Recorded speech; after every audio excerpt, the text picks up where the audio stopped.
ask a question. Good evening doctor Nayak. ഞാൻ ഇസ്ലാമിനെ ബഹുമാനിച്ചുകൊണ്ട് തന്നെ ചോദിക്കട്ടെ. വിഗ്രഹാരാധന ഇസ്ലാമിൽ വൻ പാപമാണ്.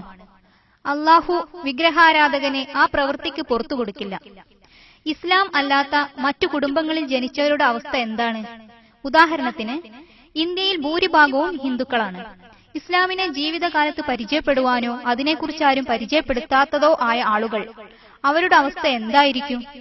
അവരുടെ മേലുള്ള തെറ്റ് എന്താണ്? അവർ സ്വർഗത്തിൽ എത്തില്ലേ? അള്ളാഹു അവരെ സ്വർഗത്തിലേക്ക് കടത്തില്ലേ? അവർ ജനിച്ച ആദ്യത്തെ ദിവസം മുതൽ അവർക്ക് പഠിപ്പിച്ചു കൊടുത്ത കാര്യങ്ങൾ വിശ്വസിക്കുന്നത് കൊണ്ട് അവർക്ക് എന്ത് തെറ്റാണുള്ളത്? അവരോട് അള്ളാഹു കാരുണ്യം കാണിക്കില്ലേ? സഹോദരി, നല്ലൊരു ചോദ്യമാണ് ചോദിച്ചത്. അമുസ്ലിം കുടുംബങ്ങളിൽ ജനിച്ചവരുടെ അവസ്ഥ എന്താണ്? അവരുടെ രക്ഷകർത്താക്കൾ വിഗ്രഹാരാധന ചെയ്യുന്നുണ്ട്. ആരെയാണ് അപ്പോൾ കുറ്റപ്പെടുത്തേണ്ടത്? അള്ളാഹുവിനെ എങ്ങനെ അവരെ ശിക്ഷിക്കുവാൻ സാധിക്കും? അതുകൊണ്ടാണ് മുഹമ്മദ് നബി സല്ലല്ലാഹു അലൈഹി വസല്ലം പറഞ്ഞത്, എല്ലാ കുഞ്ഞുങ്ങളും ശുദ്ധമായ പ്രകൃതത്തിലാണ് ജനിക്കുന്നത്. എല്ലാ കുഞ്ഞുങ്ങളും മുസ്ലിമായിട്ടാണ് ജനിക്കുന്നത്. അവൻ ജൂത കുടുംബത്തിലാകട്ടെ, ക്രിസ്ത്യൻ കുടുംബത്തിലാകട്ടെ, ഹിന്ദു കുടുംബത്തിലാകട്ടെ, അല്ലെങ്കിൽ ഒരു മുസ്ലിം കുടുംബത്തിലാകട്ടെ, അവനൊരു മുസ്ലിമായിട്ടാണ് ജനിക്കുന്നത്. മുസ്ലിം എന്ന വാക്കിന്റെ അർത്ഥം ഞാൻ നേരത്തെ പറഞ്ഞുവല്ലോ, സർവശക്തനായ ദൈവത്തിന് തന്റെ ജീവിതം സമർപ്പിച്ച് ജീവിക്കുന്നയാളെന്നാണ്. എല്ലാ കുഞ്ഞുങ്ങളും ജനിക്കുമ്പോൾ ദൈവത്തിന് കീഴ്പ്പെട്ടാണ് ജനിക്കുന്നത്. പിന്നീട് അവൻ അവന്റെ രക്ഷകർത്താക്കളാലും മുതിർന്നവരാലും അധ്യാപകരാലും അവൻ വിഗ്രഹാരാധനയും അഗ്നിയാരാധനയും മറ്റും ആരംഭിക്കുന്നു. അതിലൂടെ തെറ്റായ വഴിയിലേക്ക് പോകും. അതുകൊണ്ടാണ് ഒരാൾ ഇസ്ലാം സ്വീകരിക്കുമ്പോൾ പരിവർത്തനം ചെയ്തയാൾ എന്ന് പറയാതെ പഴയതിലേക്ക് മടങ്ങി വന്നയാൾ എന്നാണ് പറയുന്നത്. അവൻ മുസ്ലിമായി ജനിച്ചിരുന്നു, പിന്നീട് പല കാരണങ്ങൾ കൊണ്ട് അമുസ്ലിമായി പോയി, വീണ്ടും ഇസ്ലാമിലേക്ക് മടങ്ങി വന്നു. അതുകൊണ്ട് പഴയതിലേക്ക് മടങ്ങുന്നയാൾ എന്നാണ് പറയേണ്ടത്. സഹോദരി ചോദിച്ചത്, ഒരു അമുസ്ലിം കുടുംബത്തിൽ ജനിച്ചയാളെ എങ്ങനെ അള്ളാഹുവിനോട് ഉത്തരം പറയുവാൻ ബാധ്യസ്ഥനാക്കാൻ സാധിക്കും? അതുകൊണ്ടാണ് അമുസ്ലിം കുടുംബത്തിൽ ജനിച്ച ഒരു കുട്ടി പ്രായപൂർത്തിയാകുന്നതിന് മുമ്പ് മരണപ്പെട്ടാൽ ഇൻഷാ അല്ലാഹ് അവൻ സ്വർഗത്തിൽ പോകും. കാരണം എല്ലാ കുട്ടികളും സർവശക്തനായ ദൈവത്തിന് സമർപ്പിച്ചാണ് ജീവിക്കുന്നത്. അവനൊരു മുസ്ലിമാണ്. അവനൊരു പക്ഷേ ജോൺ, രാമു എന്നൊക്കെയുള്ള ഹൈന്ദവ ക്രൈസ്തവ നാമങ്ങൾ ഉണ്ടായിരിക്കാം. പക്ഷേ അതൊരു വ്യത്യാസമല്ല. അതുകൊണ്ട് ഒരു കുട്ടി മുസ്ലിം കുടുംബത്തിലാണെങ്കിലും അല്ലെങ്കിലും കുട്ടിയായിട്ട് മരണപ്പെട്ടാൽ ഇൻഷാ അല്ലാഹ് അവൻ സ്വർഗത്തിലായിരിക്കും പോവുക. പിന്നീട് പ്രായപൂർത്തിയെത്തിയാൽ അവനോ അവളോ സ്വന്തം കർമ്മങ്ങൾക്കുള്ള ഉത്തരവാദിത്വം ഏറ്റെടുക്കേണ്ടതാണ്. ഒരു കുട്ടി മോഷണം പോലുള്ള എന്തെങ്കിലും ഒരു കുറ്റം ചെയ്താൽ കോടതി വിട്ടുവീഴ്ച കാണിക്കും.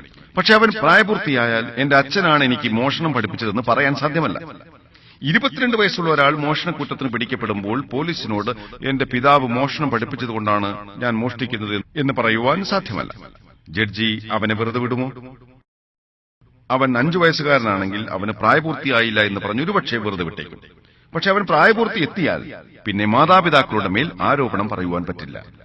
എല്ലാവരും സ്വന്തം കർമ്മങ്ങൾക്ക് ചോദ്യം ചെയ്യപ്പെടുന്നതാണ്, ഉത്തരം കൊടുക്കുവാൻ ബാധ്യസ്ഥരാണ്. അമുസ്ലിങ്ങൾക്ക് സന്ദേശം കൈമാറേണ്ടത് നമ്മൾ മുസ്ലിങ്ങളുടെ ഉത്തരവാദിത്തമാണ്. ഒരാൾ പ്രായപൂർത്തിയെത്തിയാൽ പിന്നെ സത്യം അന്വേഷിക്കാൻ ബാധ്യസ്ഥനാണ്. പക്ഷെ ഒരാൾക്ക് സന്ദേശം കിട്ടിയാലും ഇല്ലെങ്കിലും അദ്ദേഹത്തെ വെറുതെ വിട്ടാൽ എന്തു സംഭവിക്കും? 1950 വരേക്കും ആധുനിക ജനതയുമായി ബന്ധമില്ലാതിരുന്ന 2 ഗോത്രങ്ങളുണ്ടായിരുന്നു. ഒന്ന് കപ്പോക്കു ഗോത്രവും 2 ആന്റോറിയൻ അബോറിജിൻ ഗോത്രവും. 1950 വരേക്കും അവർ ആധുനികരുമായി ബന്ധം പുലർത്തിയില്ല. ഗവേഷകർ അവരുടെ ജീവിത രീതി പഠിക്കുവാനായി ചെന്നപ്പോൾ കണ്ട വിവരങ്ങൾ വിചിത്രമായിരുന്നു. ഇസ്ലാമായിരുന്നു അവരുടെ രീതി. പക്ഷെ ആ പേരിൽ അവർ അറിയപ്പെട്ടിരുന്നില്ല എന്ന് മാത്രം. അവർ ഏകനായ ദൈവത്തിൽ വിശ്വസിച്ചിരുന്നു. അവർ ദൈവത്തിന് വിഗ്രഹങ്ങളും ചിത്രങ്ങളും ഇല്ലെന്ന് വിശ്വസിച്ചിരുന്നു. ആരാധിക്കുന്ന സമയത്ത് അവർ സാഷ്ടാംഗം അഥവാ സുജൂദ് ചെയ്യുമായിരുന്നു. ഇസ്ലാമിന്റെ എല്ലാ കാര്യങ്ങളും അവർ ചെയ്തു പോന്നു. പക്ഷേ മുസ്ലിങ്ങളെന്നോ ഇസ്ലാം എന്നോ ഉള്ള പേരുകൾ ഉപയോഗിച്ചിരുന്നില്ല എന്ന് മാത്രം. അതുകൊണ്ട് ഒരു കുട്ടി ബാഹ്യമായ പ്രേരണകൾക്ക് വിധേയമാകാതെ തുടർന്ന ഒരു മുസ്ലിമായി ദൈവത്തിന് കീഴ്പ്പെട്ടവനായിട്ടായിരിക്കും ജീവിക്കുക. അവൻ പ്രായപൂർത്തിയായാൽ പിന്നെ അവന് സന്ദേശം എത്തിക്കേണ്ടത് നമ്മൾ മുസ്ലിങ്ങളുടെ ബാധ്യതയാണ്. നമ്മളത് ചെയ്തില്ലെങ്കിൽ അള്ളാഹു നമ്മെ ചോദ്യം ചെയ്യും. പക്ഷെ നമ്മൾ മുസ്ലിങ്ങൾ ബാധ്യത നിറവേറ്റിയാലും ഇല്ലെങ്കിലും ശരി, അള്ളാഹു ഖുർആനിലെ അധ്യായം 41-53 പറയുന്നു, സനൂരിഹിം ആയാതീന ഫിൽ ആഫാഖി വഫി അൻഫുസിഹിം ഹത്താ യതബയ്യന അന്നൽ ഹഖ്. ഇത് ഖുർആൻ സത്യമാണെന്ന് അവർക്ക് വ്യക്തമാകത്തക്കവണ്ണം വിവിധ ദിക്കുകളിലും അവരിൽ തന്നെയും നമ്മുടെ ദൃഷ്ടാന്തങ്ങൾ വഴിയെ നാം അവർക്ക് കാണിച്ചു കൊടുക്കുന്നതാണ്.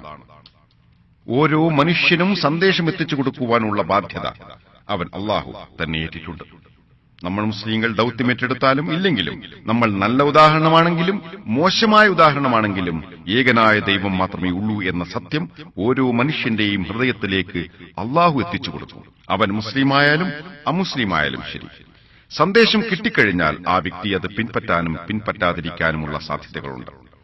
താൻ ഇഷ്ടപ്പെടുന്ന മദ്യം, ചൂതാട്ടം, സ്ത്രീകളുമായുള്ള അതിരുകടന്ന അടുപ്പം, നൃത്തം പോലെയുള്ള കാര്യങ്ങൾ ഉപേക്ഷിക്കേണ്ടി വരുമോ എന്ന കാരണത്താൽ അദ്ദേഹം സത്യം അംഗീകരിക്കില്ലായിരിക്കാം.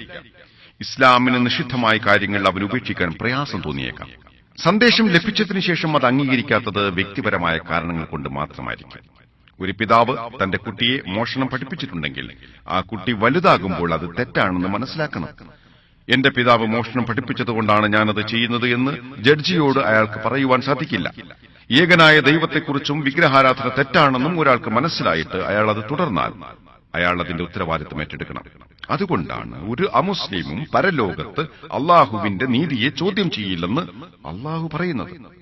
കാരണം നിങ്ങളുടെ അവയവങ്ങളായ കണ്ണുകൾ, കൈകൾ പോലെയുള്ളവ കൃത്യമായ സാക്ഷ്യം പറയും. അതുകൊണ്ടാണ് നരകത്തിൽ ഇടപെടുന്നവർ അള്ളാഹുവിന്റെ നീതിയെ ചോദ്യം ചെയ്യാത്തത്. ഞങ്ങൾക്കൊരു അവസരം കൂടി തരണമെന്ന് മാത്രമേ അവർ പറയുകയുള്ളൂ. നിങ്ങൾ വൈകിപ്പോയി എന്ന് മാത്രമേ അള്ളാഹു പറയുകയുള്ളൂ. ഈ ലോകത്ത് നിരവധി അവസരങ്ങൾ ലഭിക്കുന്നുണ്ട്.